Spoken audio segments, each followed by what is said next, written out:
Hallelujah. Praise God.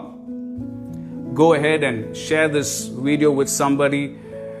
Invite somebody if you can right now. Do something active. If not now, when we finish the teaching, share it. Don't be passive. Let your faith be active. Not only in your prayer room, but on Facebook, on WhatsApp, wherever you are, in your family, in your neighborhood, let your faith be alive and active.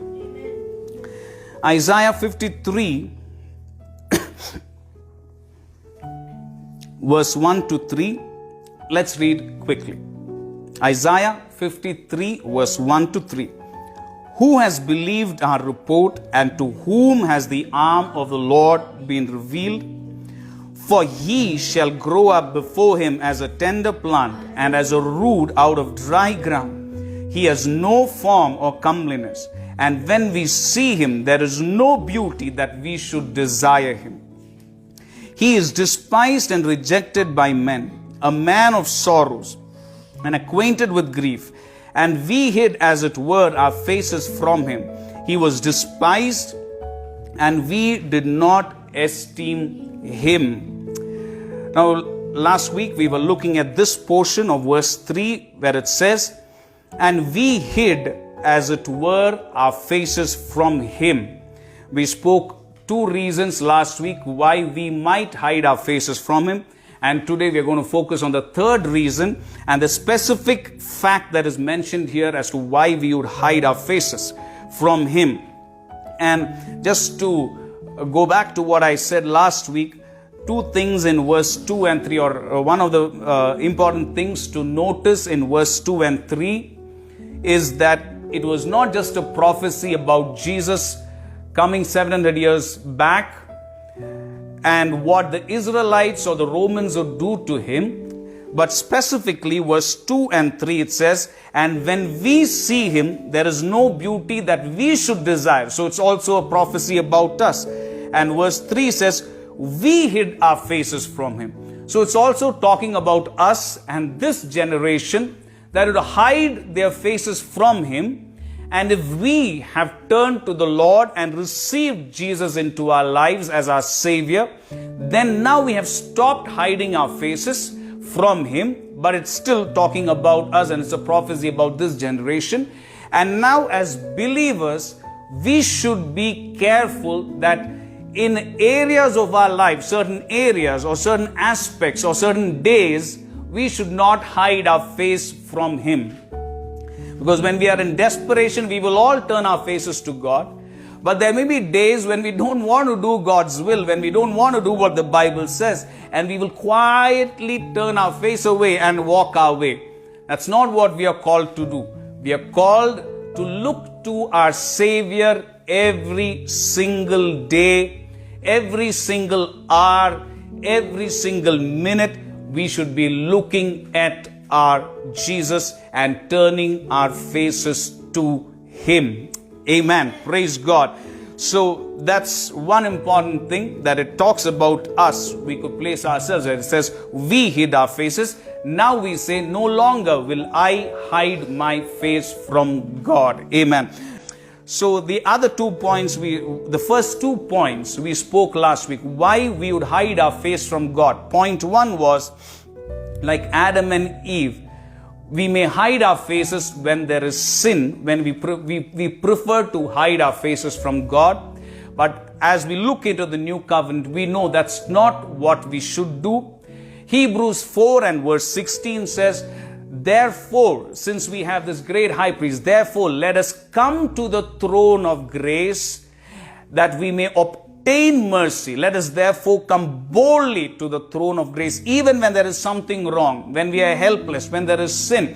With a repentant heart, we can come boldly to the throne of grace. Never forget it. Always remember, every day to come to the throne of grace. Why? The Bible says that you may obtain mercy. When do you need mercy? When you've gone wrong, when you've sinned, you will obtain mercy. Lamentations 3:22. His mercies, they are new every morning. His mercy is new every morning. So let's never run from Him, but let's come to the throne of grace that we may obtain mercy and find grace to help in the time of our need. Amen. So we don't go away from God. We come to the throne of grace to find mercy and grace for our lives. Amen. Even when there is sin, we don't run away. We come to Jesus. The second reason we looked at why we might hide our face from God is like in Jonah's case. God told Jonah, go to Tarshish. God told Jonah to go to Nineveh. He took a boat, he took a ship to go to Nineveh. He took a ship to go to Tarshish. Instead of Nineveh, he wanted to go to Tarshish because he didn't want to do what God said. He was running away from the presence of the Lord. Jonah 1 verse 3. So, the second reason is that we don't want to do God's will. And God's will, as I said last week, it might be an active, something that God tells you to do actively in your life. He tells you to take this job, but you don't want, you want to take that job. He tells you to stay here, but you don't want to stay there. You want to stay there because you don't agree with God. Do what God tells you. Don't hide and run from God's presence. And not only the active or the everyday will of God for your life or for your future, also the will of God, I did not mention this last week, the will of God is also what the Word of God tells us to do.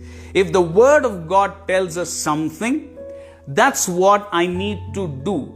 I cannot avoid, or whenever I walk away from the Word of God and don't do what the Word of God says, I'm running away from the presence of God because His presence is in the Word.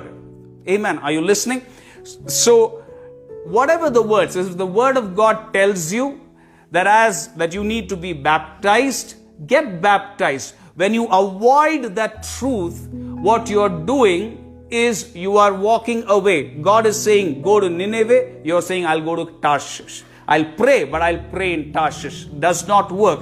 God says, get baptized, get baptized. If the Bible says, love your neighbor as yourself, yes, that's exactly what I will do. I will not hide my face from that truth. If Jesus says, love others as I have loved you, yes, that's what I choose to do. In spite of the pain they give me, in spite of the difficulty, though people have hurt me and rejected me, still my Jesus said, love one another as I have loved you. That's what I do. I don't turn my face away from that. I walk in that truth. Amen. Amen. We do what God says. If the word of the Lord says, forgive one another, for in Christ Jesus, God has forgiven you. That's exactly what I want to do. Though somebody has almost maybe even killed me or harmed me and destroyed me, the Bible says, because God has forgiven you in Christ Jesus, you also forgive. So what do? I turn my face to the Word of God. I am willing to forgive. Amen. I'm not holding back my forgiveness. I'm willing to forgive. I don't say I can't. I say with the grace of God, I will forgive. Amen. When the Word of God tells us, pray by faith. When the Word of God says, pray regularly, pray constantly, I don't turn my face away from that. I turn my face to that and I see, how can I pray constantly? Whatever the Bible says, I do. When the Word of God says, surrender your life to Jesus, give yourself to the Lord, receive Him, I receive Him. What the Word says, I do. When the Word of God says, give unto the Lord, I give unto the Lord. I don't collect from the Lord only, I give unto the Lord. It's not something that I disobey, I give because it's my nature. And the Word says, give, I don't turn my face away from that. Whether it's my tithes, it's my offering. When the Holy Spirit prompts me and says, give, I give. Because why? The Holy Spirit is working through me and working in me. When the Word of God says that Jesus will come back again, I believe. Why? The Word of God says. I don't turn my face from that and I don't become like a person of the world who says he has not come for so long, so maybe he will not come, or maybe in the next generation, not in our generation. No, I believe and I'm ready because the Bible says, be ready. I turn my face to that word. I accept the word of God and I believe my Jesus can come back any day, any time he can come back, and so I am ready. So this is the will of God is something we could call the active will of God is what we pray for. What should I do tomorrow? What should I do? What job should I take? God will show that, and what we need to do, He will tell. Let's walk in that path. But along with that, the written will of God. Say the written will of God. ಬರೆದು ನಮ್ಮ ಕೈಯಲ್ಲಿ ಕೊಟ್ಟಿರುವ ದೇವರ ಚಿತ್ತ ನಮ್ಮ ಕೈಯಲ್ಲಿ ಇದು ನಾವು ಮಾಡಬೇಕು ಮೊದಲು. This, when we start walking according to God's will, the written will of God, the everyday will of God becomes more clear to us. Some of us never do this. We never do this, but we are asking, why can't I know the will of God? Why can't I hear the voice of God? Because we never even heard the voice of God from here. But today, by God's grace, we are changing. The Holy Spirit is teaching us, and so we realize the word is important, and I will not turn my face away from this. That's why the Bible clearly, whenever you read in the Old Testament, it says, the word of the Lord came to Jeremiah. The word of the Lord came to Isaiah. The word of the Lord came to King Hezekiah. The word of the Lord came to Jonah. It is the word of the Lord that comes either as an active voice in you or through the Bible. Whatever it is, it's the word of God. Say, Father, I will do it. I will not hide my face. Amen. Praise God. Say hallelujah. The third point, the third reason, and I said very specifically, when I read Isaiah 53 verse 3, when it says, and we hid as it were our faces from him, the specific context or the meaning there is what we are going to talk today, and that's point 3. The third reason, the first is maybe because of our sin. The second is because we don't like the will of God. The third reason we may hide our face from him is because we feel Jesus can be an embarrassment to me, or because I'm ashamed of Jesus. The third reason is because maybe many times Jesus is an embarrassment for me in my circle or in the place I am. Then I hide my face.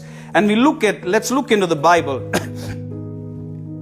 And that's what in my understanding, the exact meaning there is in Isaiah 53. When he came to the earth, people hid their faces because Jesus, the dying Savior, the bleeding Savior, the beaten Savior, the one on whom the thorns were put, the weak looking Savior is not the one they wanted to associate with. Everybody wanted to associate with. They thought he would be a powerful king. If he was a powerful king, they would all associate. Just like our nature now. If something is powerful, something is big, if something there is a lot of money, if something looks glamorous, we are attracted to that. But something that is ordinary, something that may look quiet, something that is not glamorous, something that is not big, we tend to walk away because we are not attracted. We would rather keep that away.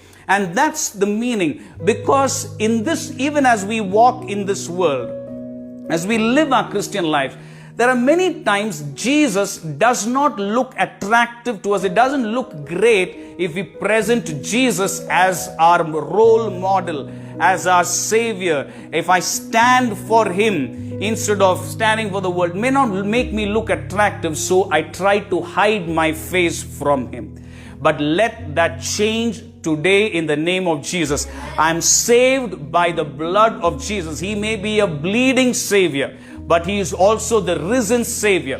He may be the one who was dead, but now he is also the alive one. He is alive, the Bible says, forevermore. Hallelujah. He may be someone who was rejected 2000 years back, and even now rejected among our family or among our friends. But he is the King of Kings who will also come back for us. Amen.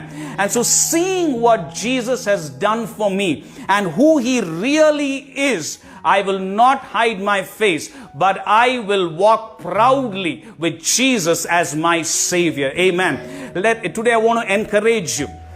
Don't be ashamed of Jesus and hide your face. Be proud of Jesus. Be proud of your Savior. Be proud of declaring the name of Jesus. Be proud of prayer. Be proud of the Word of God. Be proud of your church. Be proud of every grace and gift. It may look small, but the smallest grace and the gift He has given you, be proud about it and go forward. Don't be ashamed. Say, Jesus is my Savior. He has blessed me. He has gifted me. He has set me free. And so I'm proud about my Jesus. Amen. And I will not hide my face from Him. Amen. Let's look at a couple of scriptures. Matthew 26 first. And we all know from the Bible, even though I may not take all those verses, so many of them followed Jesus. But when I'm talking about the crowd, so many were following Jesus. But when He was taken to the cross, there was hardly anybody. There were so many following Jesus. But when He said, eat my flesh and drink my blood, John 6, when He said that, they did not want to associate with Him. When something was confusing or seemed meaningless or out of the natural, they wanted to hide their face from Him. For the miracles, they were there. But for the truth and for standing for something that was difficult, they were not there. Now come to Matthew 26, first, verse 56.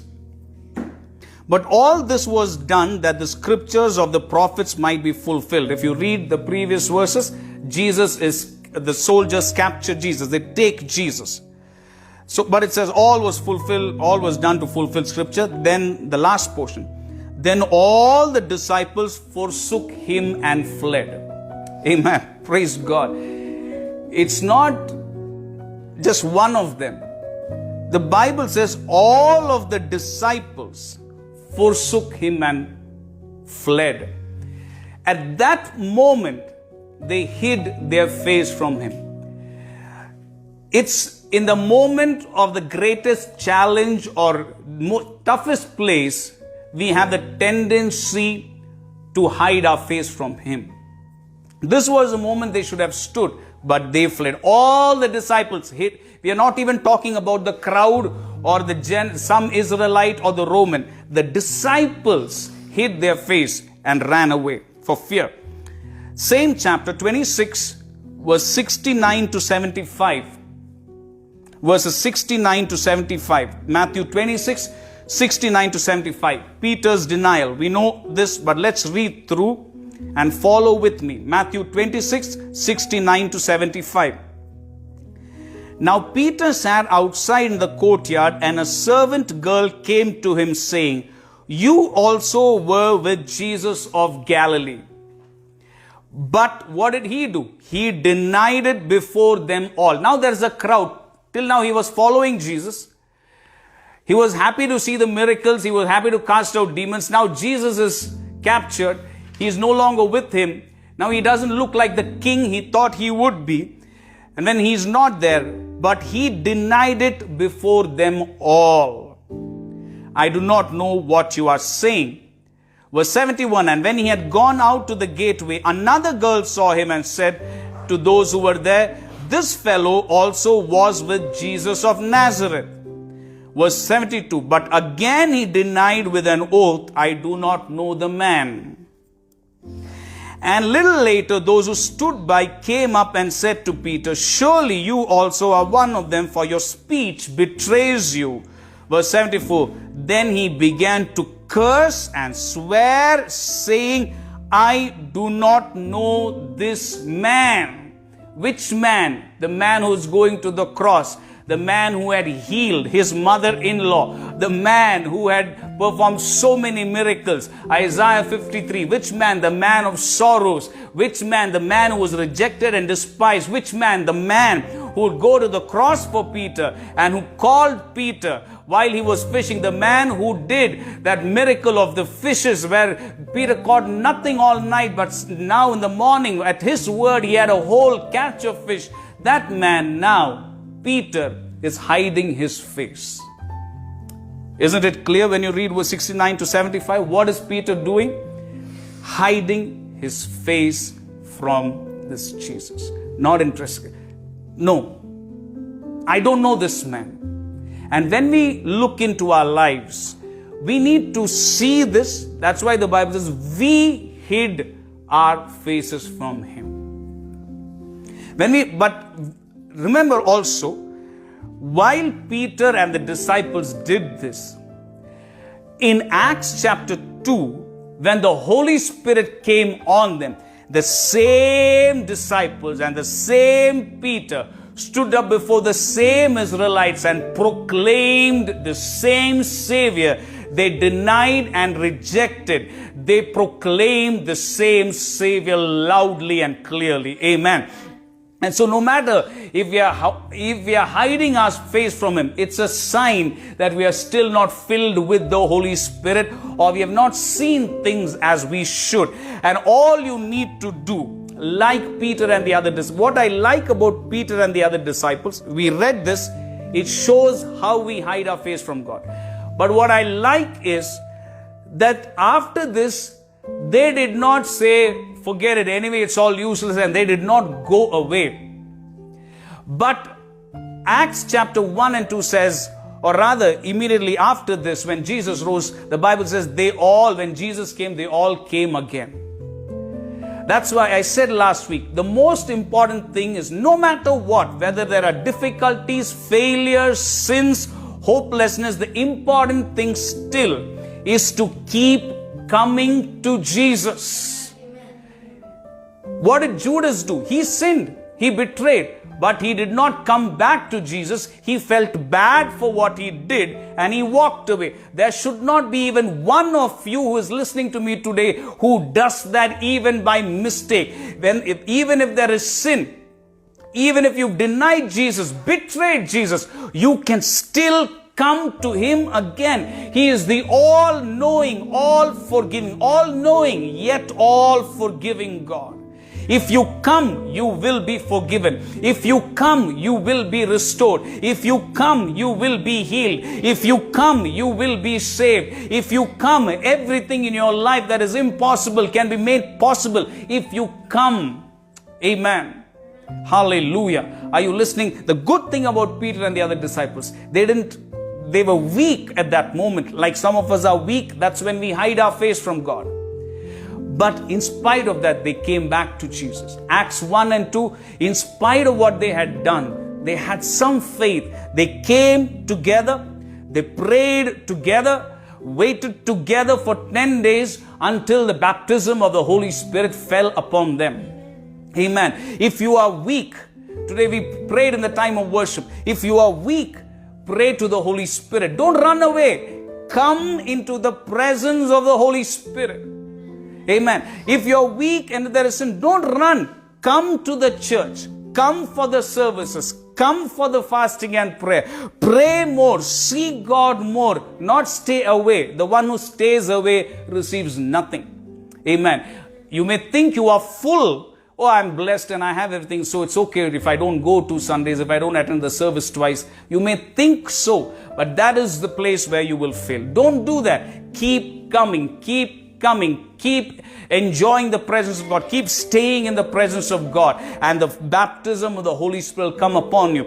You may hide one day, but when the power of the Holy Spirit comes upon you, you will be like Peter and the disciples, proclaiming the name of Jesus loudly and clearly. And like Peter and the rest of them, you also will be ready to even lay down your life for Jesus. Amen. Never again should Jesus be an embarrassment for you.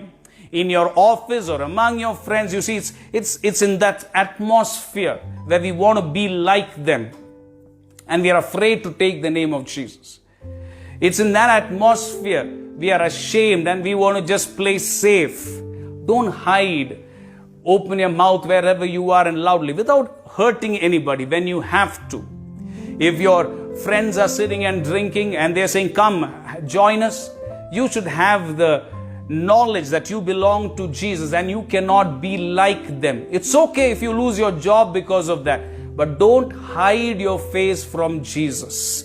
If you're weak, say, Holy Spirit, bless me, and let the power of the Holy Spirit change you. Amen. But don't let Jesus be an embarrassment for you. Don't think if I say I go to church, or if I pray, or if I'm like this, if I don't do what they do, then I will not be promoted.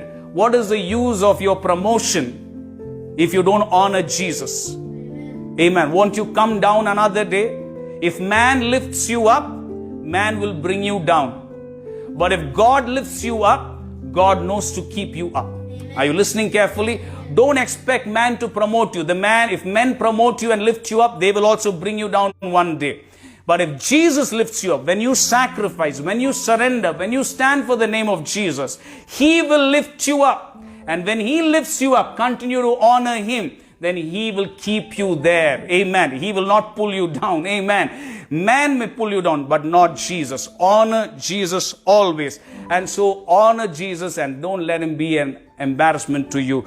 Here Peter is clearly embarrassed. He doesn't want to. He's afraid of his life. He doesn't want to be associated with Jesus. And so he rejects 3 times, he says, I don't know this man. And it was so bad, the Bible says in the end, he started cursing and swearing, saying, I don't know this man. Amen. If we start slowly, in the end we will be cursing the name of God. Don't do it. Don't even start in a small way. Peter started with a small girl.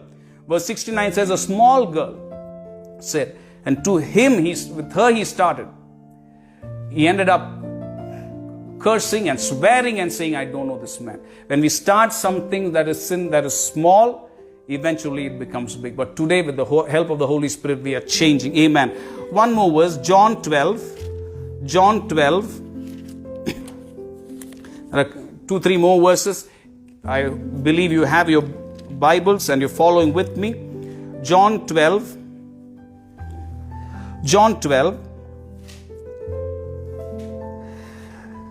first verse 38, just to show you that it's so real in the New Testament, what we read from Isaiah 53, and it's in line with that. First, John 12, 38. You find it, John 12, Yohanana Suvishesha, 12ನೇ ಅಧ್ಯಾಯ 38ನೇ ವಚನ. Let's read verse 37 and 38. 37 and 38. But although he had done so many signs before them, they did not believe him. That the word of Isaiah the prophet might be fulfilled, which he spoke. What is that word? Isaiah 53:1. Lord, who has believed our report, and to whom has the arm of the Lord been revealed? So when they didn't, that's why I said that chapter is about Jesus, and it's talking about believing in Jesus specifically. Come to verse 42. In continuation, see, nobody believed in spite of the miracles and signs and wonders. Verse 42. Nevertheless, even among the rulers, many believed. This is John 12:42. Many believed him. There were many who did not believe, but many believed. But what did they do? But because of the Pharisees, they did not confess. Because of the Pharisees, they believed, but they hid their face.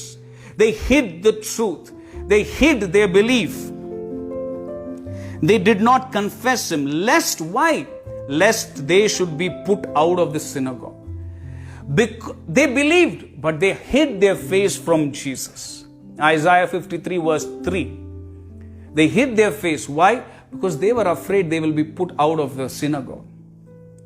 Some of us believe, but we are afraid that we will be put out of our families, so we keep quiet. We never stand for Jesus. Some of us believe, but we don't want to be we don't want to be embarrassed before others, so we prefer to keep quiet. Don't hide your face. I don't have anything much to explain here. You need to catch this and understand. We cannot do this. Simple. May the power of the Holy Spirit rest upon you. You may be weak, but the power of the Holy Spirit is available for you to set you free. We cannot be like Peter was in Matthew 26, or like these rulers were in John 12. They rejected or hid their face from Jesus because of fear. But we want to be like Peter, who received the Holy Spirit, and the disciples who received the Holy Spirit and proclaimed Jesus. Amen. Hallelujah. Now come to, so if that's not how I should be, what should I be? Come to 2 Timothy chapter 1. Say, I won't hide my face from Jesus. He is your Savior. He is your healer. Why should we hide our face? He is a miracle worker in our lives. Why should we hide our faces? He is our everything, the one who shed His blood for us. Why should we hide? I will walk proudly with Jesus. Say, I am not ashamed of Jesus. Amen. And that's what we are going to read here. This is about Paul. Verse 8 to 12. Let's read this. 2 Timothy 8, chapter 1, verse 8 to 12. ತಿಮೋಥನಿಗೆ ಬರೆದ ಎರಡನೇ ಪತ್ರ, ಪೌಲನ ಎರಡನೇ ಪತ್ರ, 1ನೇ ಅಧ್ಯಾಯ 8ರಿಂದ 12ನೇ ವಚನದವರೆಗೆ. What is Paul saying? Therefore, do not be ashamed of the testimony of the Lord. And wherever you are, I want you to read this with me loudly.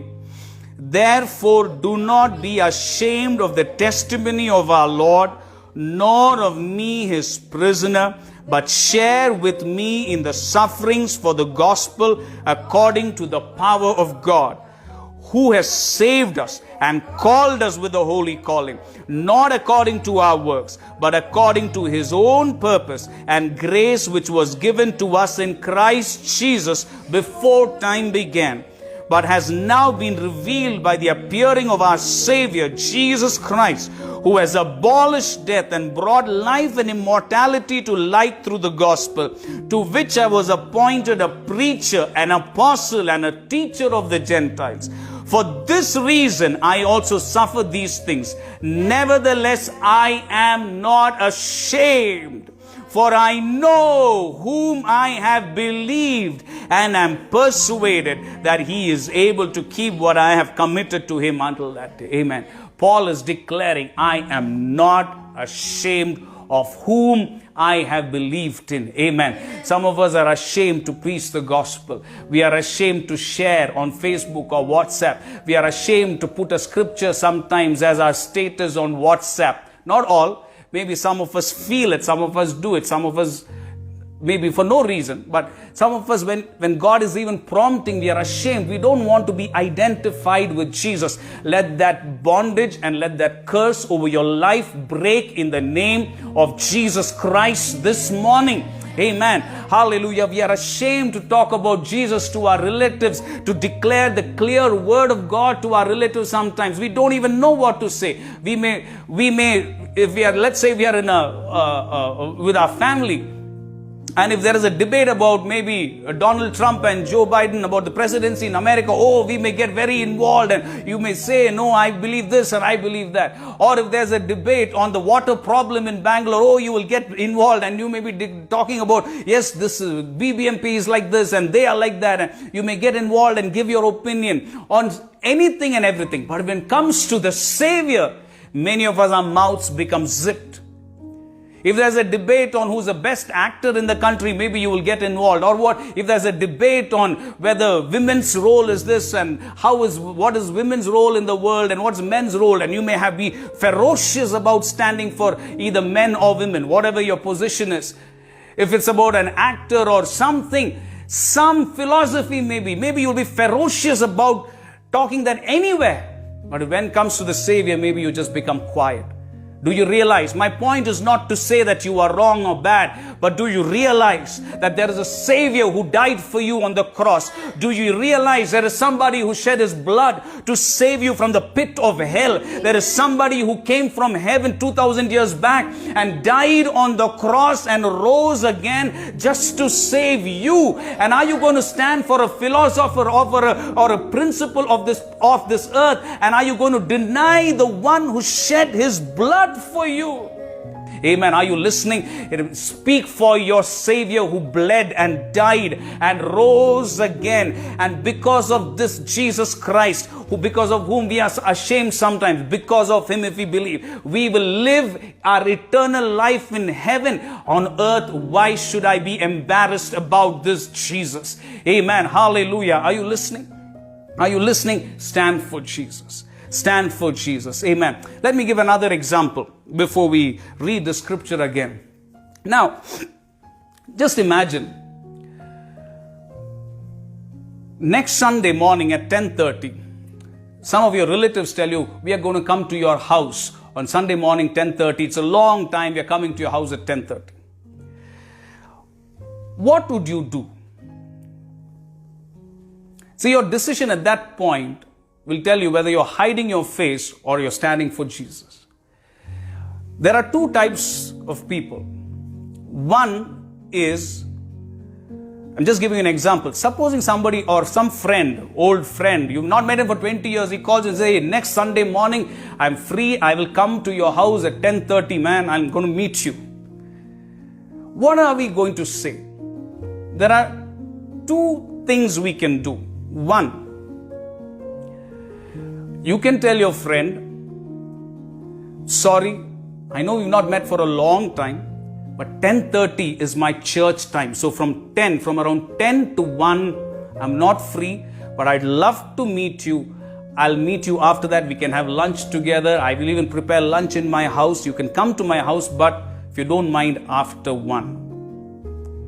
And you make it clear that this is my time for Jesus. You can tell your friend that you're busy with church, or you can tell the church you're busy with your friend and miss the church. Supposing I call you after that in the evening and find out, hey, why did you miss church? You can tell me and tell the church, my friend came at 10:30, so I missed the church. Are you getting the two scenarios? Either you tell people that there is church and you value the church, or you tell the church there are people and you miss the church. Are you getting that? What would your decision be? What if it's your friend or it's your family? Not just now, even when we are meeting together, we should know very clearly, 10 o'clock morning, Sunday morning, 9 to 1 is church. Where the church finishes at 12:31. Sunday morning, I finish church and only go. And your relatives, our relatives should know, people in our lives, our friends should know. We should tell them that I belong to Jesus. This is the time I honor God.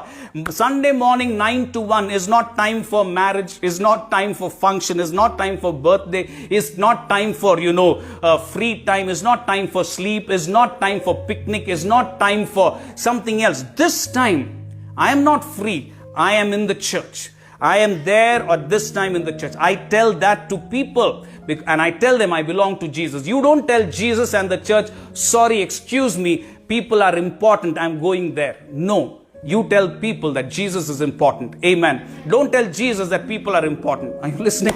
Praise God. Why am I saying this? This is where we need to become sharp as individuals. This is where we need to commit ourselves to the Lord, where we are standing up for the name of Jesus. Instead of feeling ashamed, oh, if I tell my parents are coming and if I tell them, they will feel bad. Who do you want to feel? Who should feel bad? Should your parents feel bad or should Jesus feel bad? Don't let your Savior feel bad. Tell your parents, tell your relatives, tell your friends, tell your neighbors without insulting them or making them feel bad. I have time, but this time I am busy. It shows your commitment to the Lord, and it shows how you deal with them nicely, shows how much you respect them and value them. But these are the kind of decisions we need to make, that I am going to, this time belongs to Jesus. Your prayer time, fix a time every day for your prayer time, for your Bible study. Don't offer it as a sacrifice. Don't sacrifice your prayer time and Bible time to your friend or something else. Every day, your prayer time, your Bible time, offer it to Jesus. Sacrifice other things for Jesus. Don't sacrifice Jesus for other things. Are you listening? Say amen. Say hallelujah. Say I receive. Say I'm understanding. Say I will walk in the ways of God. Paul's saying clearly, verse 8, therefore do not be ashamed. I'm telling you today in the name of Jesus, don't be ashamed of standing for Jesus anywhere, from your house, among your relatives, among your friends, in your office. Don't be ashamed. Don't be ashamed. Don't be ashamed of the testimony of our Lord, nor of me, his prisoner. He's saying, I'm a prisoner. Paul was a prisoner at that time. He said, don't be ashamed because I'm a prisoner. Don't be ashamed of your church. Don't be ashamed of your pastor. Don't be ashamed of your brothers in the church. No matter what condition they're going through, stand for them. But share with me in the sufferings for the gospel, according to the power of God. We all want the blessings from the gospel, but the Bible, Paul is saying clearly, the word of God tells you there are sufferings in the gospel. Are you ready to go through sufferings for the gospel? The blessings will come, but are you ready to go through sufferings? Yes, people will reject you, people may mock you, your family may cut you off, but suffer. That is called suffering for the gospel. When you stand for Jesus, there is suffering, but the word of God is saying, don't be ashamed of the testimony of the Lord. May the power of the Holy Spirit come upon you today, so you will see clearly that you need to stand for Jesus Christ. Amen. And that you need to say, I need to suffer for the gospel. I don't want only the blessings from the gospel. Yes, I want the blessings, but I also am ready for the sufferings for the gospel. Why? Verse 9, as I've been saying, it says clearly, why? Who has saved us? He has saved us. Why would I be ashamed? He has called us with a holy calling. Why should I be ashamed of him? Not according to our works. It's not that we did a lot that he saved us, then we could be ashamed once in a way. But everything is of Jesus. Now, verse 12.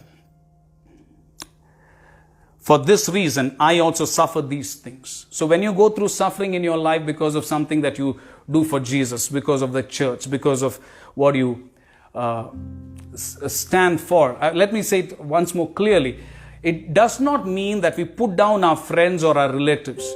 If they say they're coming, we should welcome them. We should, if they want lunch, get the lunch ready. But are they coming at 1 o'clock? Don't say, oh, there is no time, so I will cook from 11 o'clock to 12 o'clock so that they will be happy at 1 o'clock. No, you get up at 5 in the morning and cook. That is your commitment for Jesus.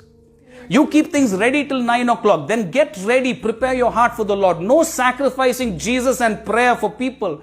You make others sacrifice your sleep, sacrifice your time, and get things ready so things will be ready. If somebody wants to come at 1 or 12:30 or 2 o'clock or night, and let them come. Let's be open. Let's invite people, but not by sacrificing Jesus or the church or prayer. Amen. Let's sacrifice other things and be prepared for God. Amen. That, and there is a suffering in that. We honor people, we honor our parents, we honor relatives, we honor friends, but not at the cost of Jesus. That's all I'm trying to say. Don't misunderstand. As the pastor said, reject all your friends or reject all your family. That's not what I'm saying. Let's show love. Let's show concern. But let's also be clear what our priorities and commitment is. Amen. Hallelujah. Let's honor Jesus. For this reason, let's read together. There's one more verse after this and we are closing. For this reason, I also suffer these things. Please note down these verses in your Bible, in your book, and read it, and let the Holy Spirit burn these scriptures into your heart. So if there is even an iota, a small portion that in which you're ashamed, let it burn away by the power of the Word of God. The Word of God saying, for this reason, I also suffer these things. Nevertheless, I am not ashamed. I suffer, but I'm not ashamed. Lift your hand wherever you are and say, I suffer, but I am not ashamed. I suffer, but I am not ashamed. If this is the will of God, I suffer, but I am not ashamed of what I do for Jesus, of what I proclaim, of who I am. Why?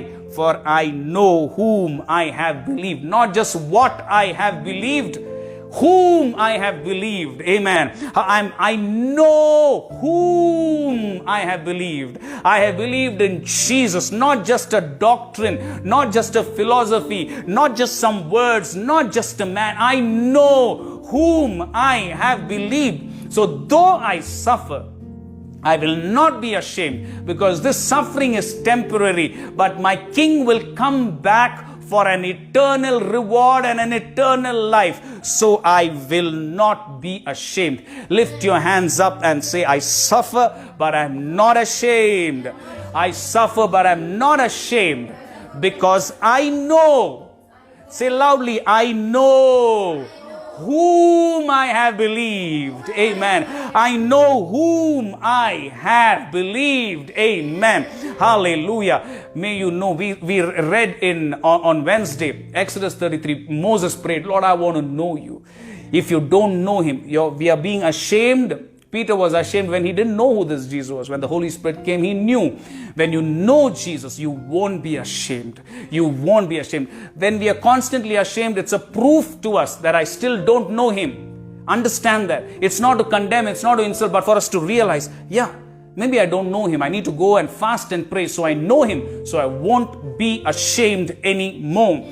Amen. Hallelujah. So I don't hide my face. I'm not ashamed. I'm proud of Jesus. I'm proud of prayer. I'm proud of the Bible. I'm proud of the church. Amen. And what do I do? Come to Psalm 33. Let's close with this. Psalm 33. Psalm 34. Psalm 34.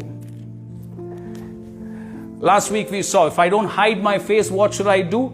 Hebrews 4:14, seeing Jesus. Hebrews 12:2, looking unto Jesus. I don't hide, I look.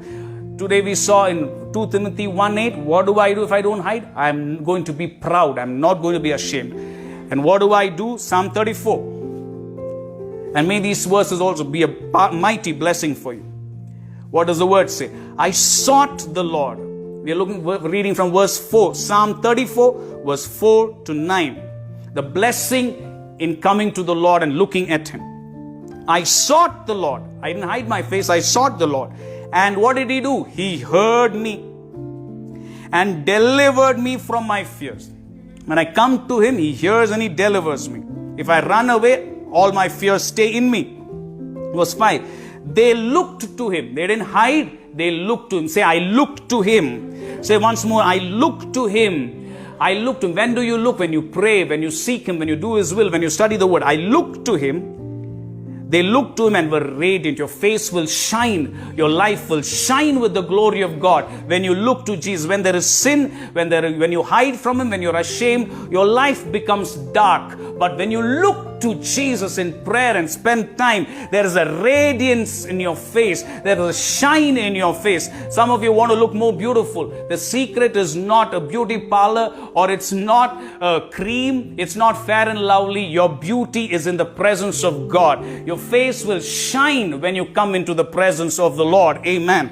Hallelujah. Verse 6. Verse 5, let's finish. They looked to him and were as radiant, and their faces were not ashamed. There's that word. They did not hide. They were not ashamed, but they looked to God. Verse 6, this poor man cried out and the Lord heard him. He didn't run away. He cried and the Lord heard and saved him out of all his troubles. The angel of the Lord encamps around those who fear him and delivers them. When you look to him, what happens? God saves you. He delivers you. He sends angels into your life to deliver you. When you look to him, not when you run away, when you run into his presence, the angel of the Lord delivers you. Verse 8, oh, taste and see that the Lord is good. If you've never tasted, if you're somebody listening to me the very first time, or you've never tasted of the Lord, let me encourage you. Taste the Lord. You've tasted the world and you think it is good. Taste the Lord and see how good he is. Don't run from him. Don't be ashamed. Run to him. Taste and see that the Lord is good. Not bad. Not one who condemns you, but who gives you eternal life. Blessed is the man who trusts him. Not the one who rejects him. Blessed is the man who trusts him. Oh, verse 9. Oh, fear the Lord, you his saints. Don't fear the world. Jesus also said in Matthew 10, don't fear those who can kill the body only, but fear the one who can kill both body and soul in hell. We don't fear men and hide our face from God. May the Holy Spirit enable and help us today. We need not be afraid of those who only kill the body. Let's be afraid of the one who can kill both body and soul in hell. And that's the word here. Oh, fear the Lord. Don't fear men, fear God. Say, I fear God only. I fear God. Not in a wrong way. With reverence, I honor Him, I fear Him, I respect Him, I value Him. I fear God, not man. I don't fear my boss or people around. I fear God. Oh, fear the Lord, you His saints. There is no want to those who fear Him. Amen. You want all the blessings of God, and you want His favor and His angels with you, and you want to have eternal life. Never be ashamed of Jesus. If you've never surrendered your life to Jesus, I want to tell you again, if fear has kept you from surrendering your life to Jesus, if the fear of the will of God has kept you from surrendering your life to Jesus, if you've not understood Him today, give your life to Jesus, because those who look to Him are radiant. They have angels with them. God saves them. God blesses them. God delivers them. Isn't that what we want on this earth? We want a good life. Who will give it to us? Only the Lord whom we fear. When God is doing so much and the Lord Jesus has done so much for us, I don't want to hide my face anymore. I want to be proud of my Savior. Amen. Let's pray together.